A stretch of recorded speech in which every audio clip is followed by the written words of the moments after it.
हरे कृष्ण। सन 1942 में पूज्य भाई जी रतनगढ़ में अधिक अस्वस्थ हो गए। ऐसा प्रतीत होने लगा कि शरीर भी रहेगा या नहीं। अजमेर में चिकित्सा से लाभ हुआ। इस संबंध में निम्नलिखित पत्र पठनीय है। अजमेर, 1 दिसंबर 1942। प्रिय भैया रामकृष्ण डालमिया, सप्रेम राम राम। तुम्हारा पत्र मिला। 2 पत्र रतनगढ़ से होकर मिले। तुम्हारा अकृत्रिम प्रेम सर्वथा अतुल्य है।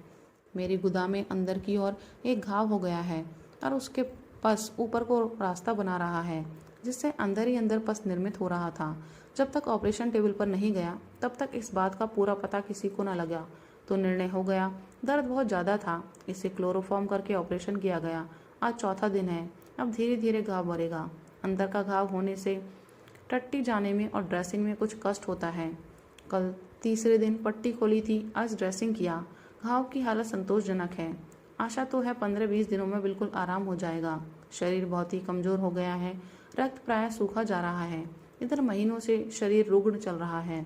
ऐसी हालत चलती रही तो संभवतः बहुत दिन शरीर नहीं चलेगा। मुझे कुछ भी चिंता नहीं है। ये अच्छी तरह से ज्ञान है कि यहाँ का संबंध इस शरीर को लेकर ही है। पहले भी हम लोग कहीं थे, वहाँ भी घर परिवार रहा होगा, अब उसकी याद भी नहीं आती। वैसे ही मरने के बाद यहाँ की स्थिति होगी। अवश्य ही सावित्री की माँ कभी कभी ऐसे महसूस करती है कि मेरे बाद उसकी देखरेख कौन करेंगे। इस समय तो वे सांसारिक दृष्टि से आराम में हैं। नौकर चाकर हैं। 400-500 अपने मासिक खर्च लगता है। 50 आदमी आदर करते हैं। पीछे घर में कोई भी देवर पुत्र आदि न रहने से कौन संभालेगा और किस तरह बिताएगी। उसने मुझसे कभी कोई बात कही नहीं। पूछने पर भी कभी कुछ नहीं कहा, परंतु उसके ढंग से कभी कभी ऐसा अनुमान होता है कि वह भगवान में विश्वास करती है। पढ़ी लिखी न होने पर भी समझती है। औरों का काम पढ़ने पर समझाती है, परंतु किसी अभाव का सा अनुभव करती है, ऐसा मालूम होता है। भैया, भगवान के बिना संसार है ही अभाव में। यहाँ किसी भी स्थिति में किसी को भी अभाव का अनुभव नहीं होता।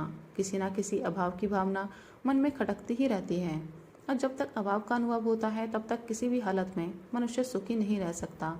भगवान का कभी अभाव नहीं होता। जो भगवान को सर्वथा अपने साथ अपने समीप समझता है, वही अभाव से मुक्त हो सकता है, और अभाव की मुक्ति है।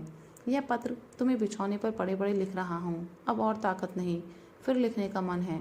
तुम्हारा भाई हनुमान। अजमेर, मार्गशीर्ष शुक्ल 14/2000, 10/12/1942। प्रिय भैया रामकृष्ण, सप्रेम राम राम। तुम्हारा एक पत्र परसों मिला था, एक आज मिला। शरीर का हाल पूछा सो शरीर का हाल वैसे ही है। घाव की हालत डॉक्टर बहुत अच्छी बताते हैं। ऑपरेशन के बाद कल कैस्टर ऑयल से टट्टी लगाई थी, इससे तकलीफ रही। दर्द कुछ ज़्यादा रहा, बेचैनी भी रही। आजकल से ठीक है। तुम्हारा पत्र पढ़कर हृदय गदगद हो गया। भैया सच है, तुम सब मेरे ही हो। मेरे चित्त में कोई भी अशांति नहीं है। पद पद पर भगवान की कृपा का अनुभव होता है। यद्यपि इस बार की बीमारियां बहुत ही पीड़ाजनक रहीं, परंतु इनमें भी समय समय पर भगवान की मंगलमयी कृपा की तो झांकी होती ही रहती है। यह जगत भगवान का नाट्य मंच है। सभी रसों के अभिनय की आवश्यकता है, परंतु प्रत्येक अभिनय के अंतराल में भी वही है। असल में तो खेल और खिलाड़ी दोनों ही उसी के मंगलमय स्वरूप हैं। तुम बहुत प्रसन्न होगे। अपने यहाँ की कामकाज की श्रृंखला और अव्यवस्थाओं की चिंता चारपाई पर पड़े पड़े भी कभी कभी हो जाती है, और प्रबल रूप से होती है। तुम्हारा हनुमान। राधे राधे, हरि बोल।